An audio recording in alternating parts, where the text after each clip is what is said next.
done.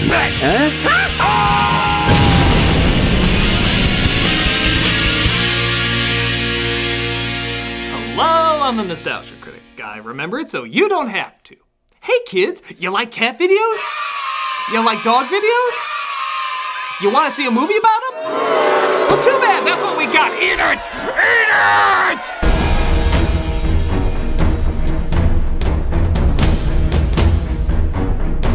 Ever see that movie that looks really stupid but then are shocked when it turns out to be a surprisingly good film? Well, this is one of those bad-looking films you'd think might be a surprisingly good film, resulting in a surprisingly bad film. The idea for this is right out of a Warner Brothers cartoon. It can be pretty funny and imaginative. But instead, you're left wondering which category to put it in, kitty litter or pooper scooper. So let's find out the truth about cats and dogs. One of you must be a Ginny Garofalo rom-com fan. Tell me I'm not alone! This is Cats and Dogs. It opens with the world's fastest sunrise, where we see a cat and dog pretty much as being a cat and dog.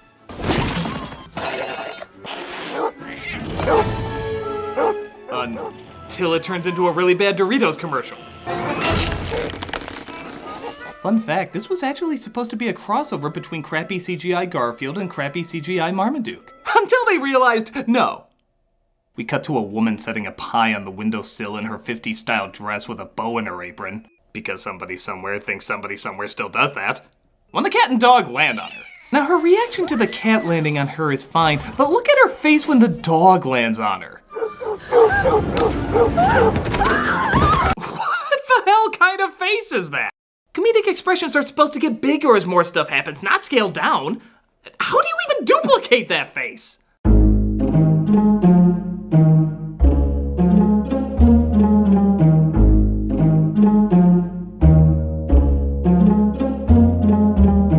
What direction do you give to get a face like that? Alright, I want you to act like you just discovered you lost your firstborn child, but you found out while shoving the world's greatest vibrator in you. Specific, but confusing. After presumably suffering third-degree burns, the dog comes across what he thinks is the ran-over cat.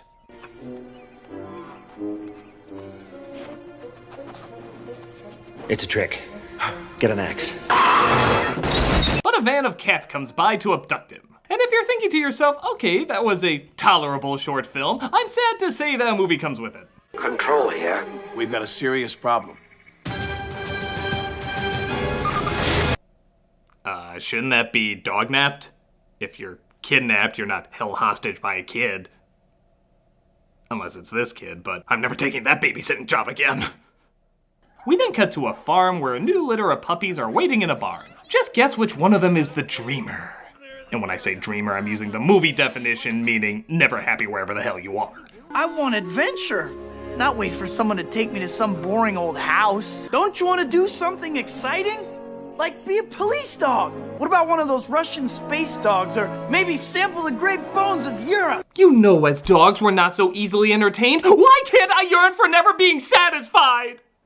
That's Tobey Maguire, by the way, as Lou, the main character. And as much as I love to imagine Maguire in pain, I have to admit, it's not much fun watching a dog get seriously injured.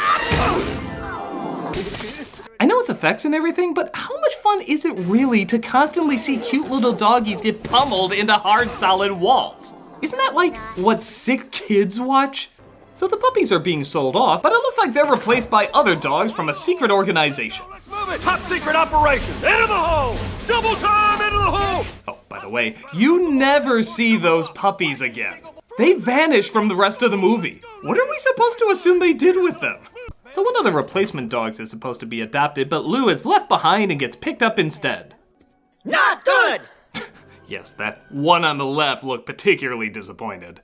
It looks like he's distracted by something on the ground, but he's just so destroyed by what's going on right now, he can't even keep his head up.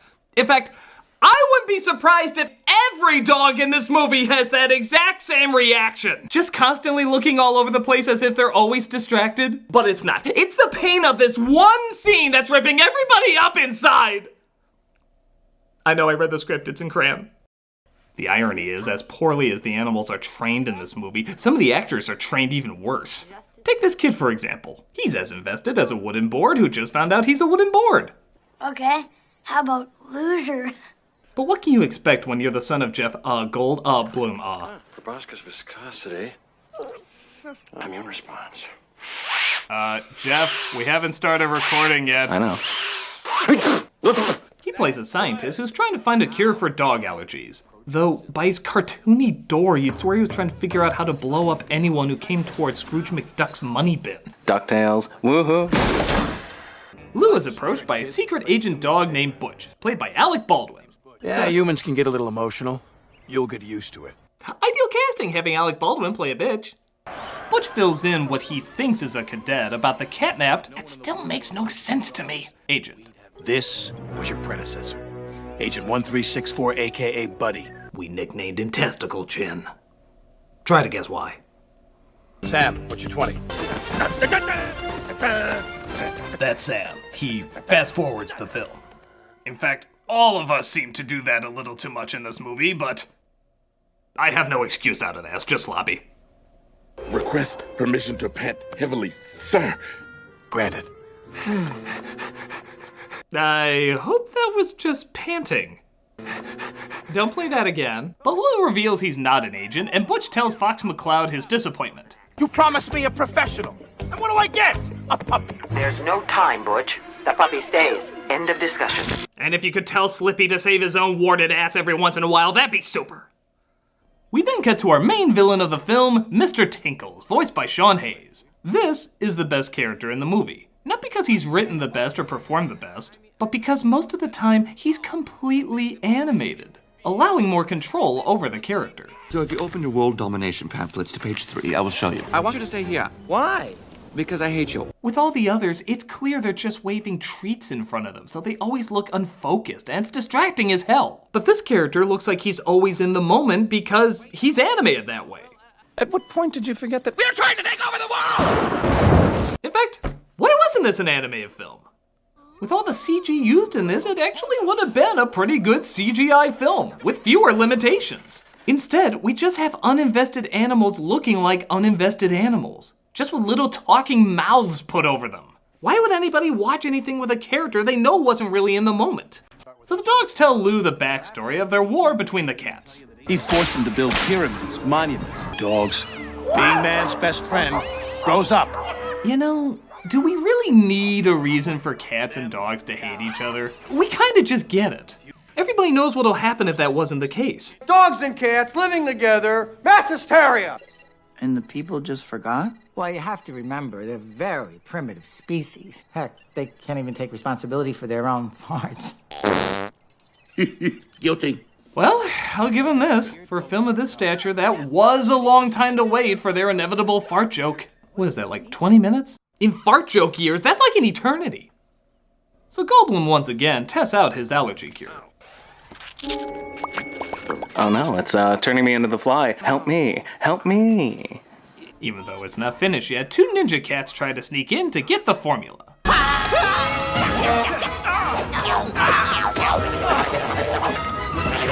You know, I don't know if this movie understands when to use its cartoon sound effects, particularly the I. Random cartoon sounds don't suddenly equal comic gold. They need to match the mood and pacing. For example, this works. Oh, hey there, buddy. This doesn't. Go back to Acme University until you pass your exams. All I did was give you dated 80s comedy. Little known fact, this was the first film to actually parody The Matrix. Oh wait, no it wasn't, it was the 157,000. But it still feels really fresh, right? Oh, this! Clean up on aisle 7. Sorry! We are racist, ease if you please. The cats escape, but Butch explains the seriousness of the situation. Did you see when I had them going? With a right and a left and a right and a left. And then you got cocky. You think this is a game? You think this is fun? This isn't about code names, little boys, or making friends. You think these are goofy times or wacky antics? This is cats and dogs. We only use our I sound effect as a last resort. I know it may look like we're excitable animals with a bit of string being waved over us, but this is deadly serious.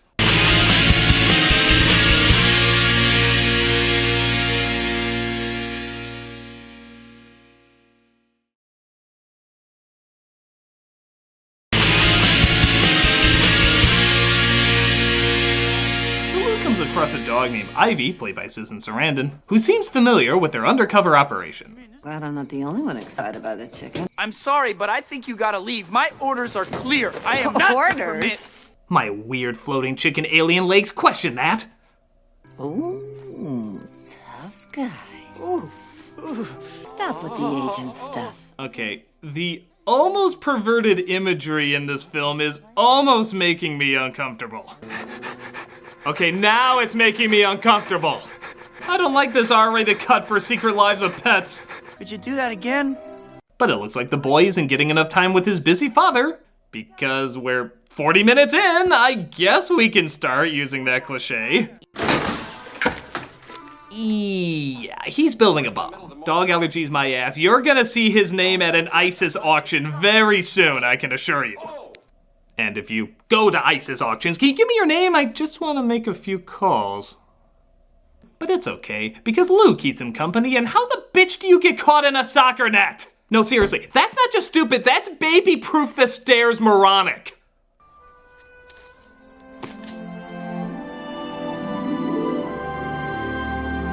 You'll replace my father now. But Butch doesn't like everyone getting sentimental with Lou and tells them to back off. You're barking up the wrong tree. I'm gonna say this nice just once. Stay away from the kid. Wow.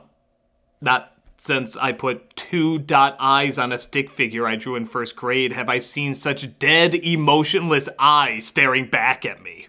This is one of the few times there's no music in the movie either. Every other second there's an annoying doo-dee-doo-dee-doo-dee-doo-dee. But here, this close-up is so intense they actually leave the music off. Like they know the drama of this scene.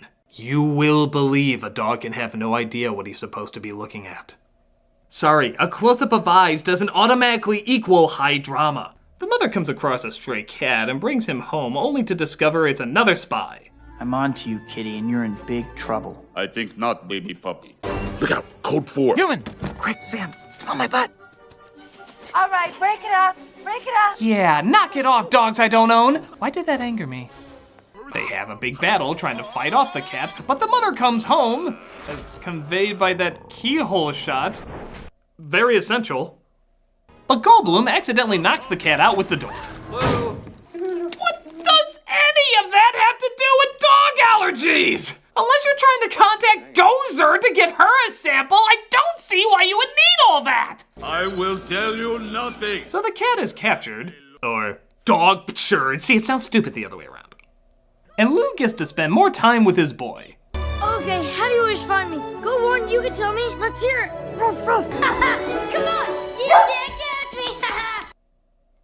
You know, this kid is so generic with his bland acting, non-threatening catchphrases, and IKEA bedroom display that I'm actually starting to wonder if he's an animated character. He never seems real. He always feels half human, half artificial.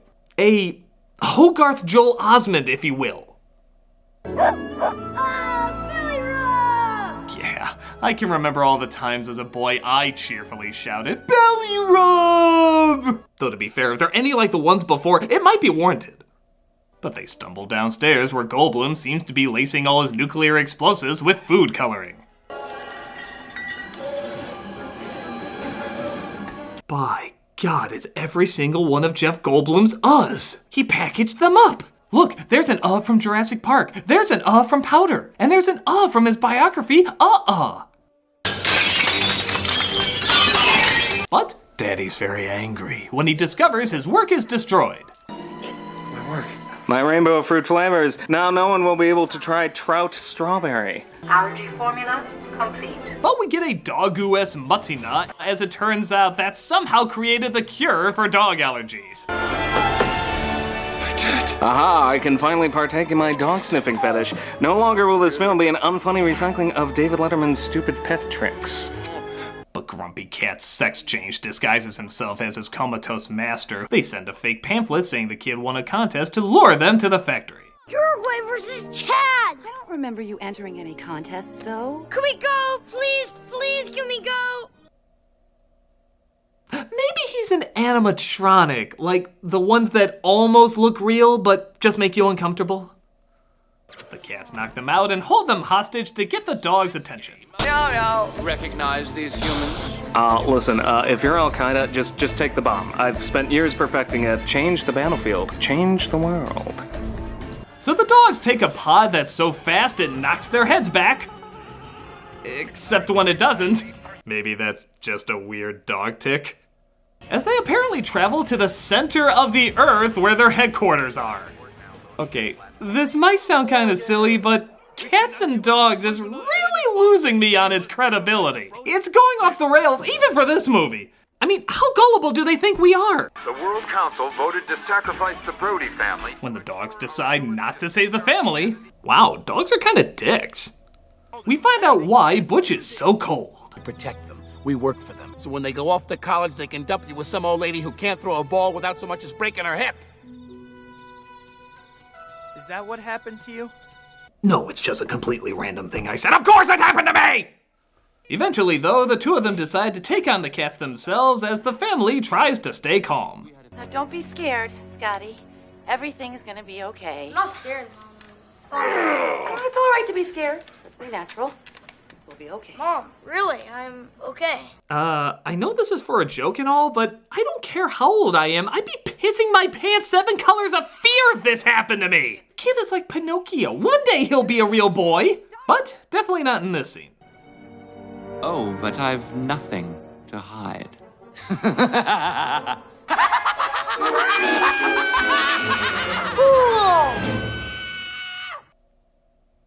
Maybe he's CG. You know, they're making wonderful advances in not making CG Tom Hanks look like a pedophile. Every human in the world will be allergic to dogs. The cats, it looks like, have devised a reversal formula that can make everybody allergic to dogs. Yeah, it takes years to create. I'm sure it just takes seconds to reverse. And they plan to give it to mice to spread all over the world. Mice! Son of my mom. You were right not to laugh at that part. Let's bring out the more appropriate side. Much better. They stop the mice from leaving, but Mr. Tinkles lights the room on fire with the family inside. Don't be scared, son. I'm not scared. I'm not even here. I'm hand-drawn in every single frame of film, remember? So the dogs save the family and thwart the cat's plan, but it looks like Lou is still inside, and... well, Lou Blue. Lou! Is it too late to rule out hand puppet? Like Yoda? But Lou is pulled out by Butch. Not entirely sure how he made it through that, but it looks like he might not have pulled through. Lou? Oh man, that's just a shame. That's 3 dogs this week. Let's just get a cat. Of course he survives, as all the mice are read their rights and placed under arrest. The right to remain silent. Anything you say can and will be used Oh my God. Kind of a random time to say that. I'm sure there's a lot of other scenes that deserve the saying of my God. My God! So Lou plays fetch with his family because after discovering dogs and cats are intelligent beyond measure, that's what I would want to do with them. As Mr. Tinkles is given to his owner's maid who does nothing but dress him up with her sisters. You a little spoon. Oh, yum, yum.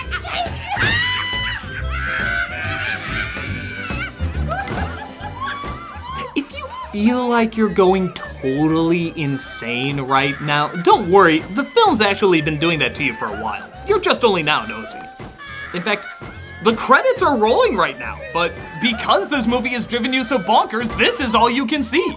It succeeded in bringing on a complete mental breakdown.